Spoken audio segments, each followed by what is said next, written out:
ETF index mutual funds నేర్చుకుని stock మార్కెట్లో రాణించాలనుకుంటున్నారా? వెంటనే ఈ నెంబర్కి కాల్ చేయండి.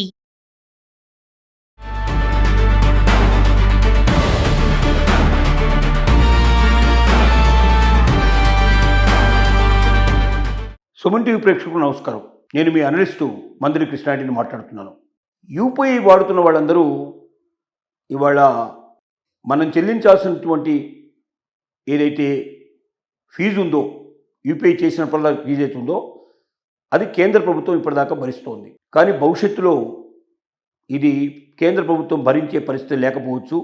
మనమే ఆ ఫీజును భరించాల్సిన పరిస్థితి ఉండొచ్చు. ప్రతి ఒక్క వ్యక్తి చేస్తున్న ప్రతి ట్రాన్సాక్షన్లో 0.5% నుంచి 1% దాకా గవర్నమెంట్ ఆఫ్ ఇండియా తనకు రావాల్సిన ట్యాక్సెస్లోంచి తగ్గించుకొని ఆ పేమెంట్ను మనకు బదులుగా కేంద్ర ప్రభుత్వం చేస్తోంది. తద్వారా కేంద్ర ప్రభుత్వానికి రావాల్సిన నిధులు కోటాను కోట్ల రూపాయలు రాకుండా పోతున్నాయి.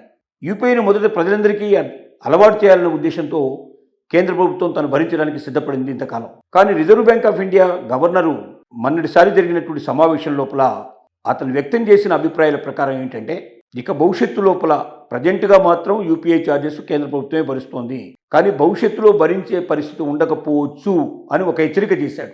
అంటే ఫ్యూచర్లో యూపీఐ ఛార్జెస్ కేంద్ర ప్రభుత్వం భరించకుండా ఎవరైతే పర్సనల్గా యూపీఐ మనం చేస్తున్నామో, గూగుల్ పే కానీ లేకపోతే ఫోన్పే కానీ అనేక రకాల పద్ధతుల ద్వారా మనం మనీ ట్రాన్స్ఫర్ చేసుకుంటున్నాం.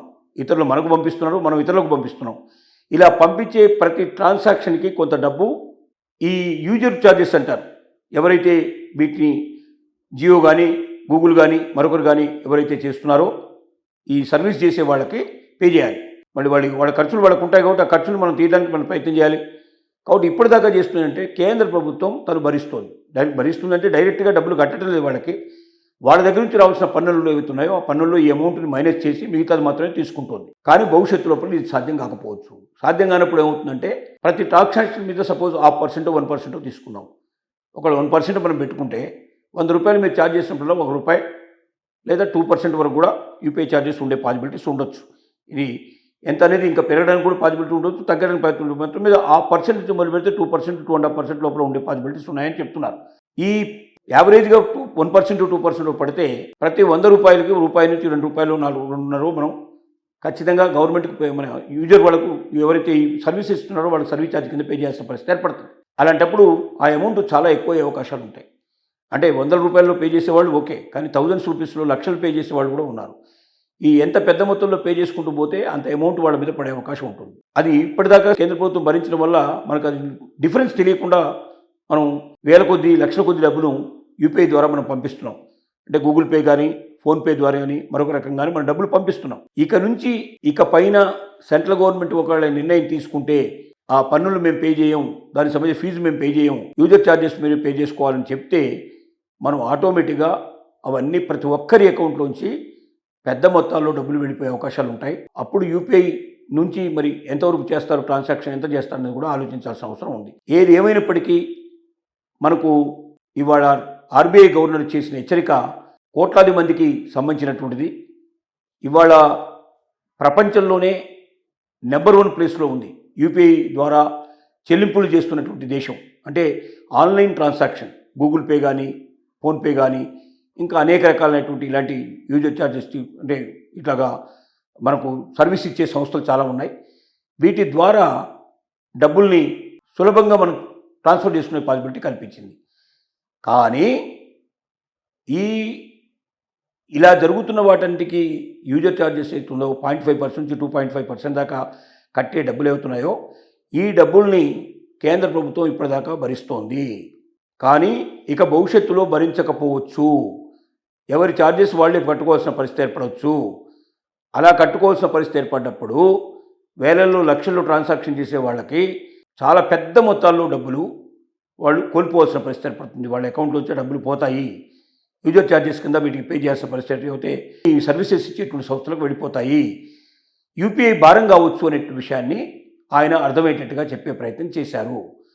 కాబట్టి యూపీఐ చేసేవాళ్ళు యూజర్ ఛార్జెస్ ఎప్పుడైతే మనం పే చేసుకోవాల్సిన పరిస్థితి ఏర్పడుతుందో తెలుస్తుందో అప్పటి నుంచే చాలా జాగ్రత్తగా ఉండాలి. పెద్ద మొత్తాల్లో పంపించేసి పెద్ద మొత్తం యూజర్ ఛార్జెస్ మీరు పే చేసుకొని తర్వాత లబోదిబో అని మొత్తుకుంటే లాభం లేదు. కాబట్టి ఎప్పటి నుంచి సెంట్రల్ గవర్నమెంట్ యూపీఐ ఛార్జెస్ని విత్డ్రా చేసుకుంటుంది, తను కట్టడం ఆపేస్తుందో అప్పటి నుంచి ఆ యూపీఐ ఛార్జెస్ని మనమే సెల్ఫ్గా పే చేసుకోవాల్సిన పరిస్థితులు ఏర్పడతాయి.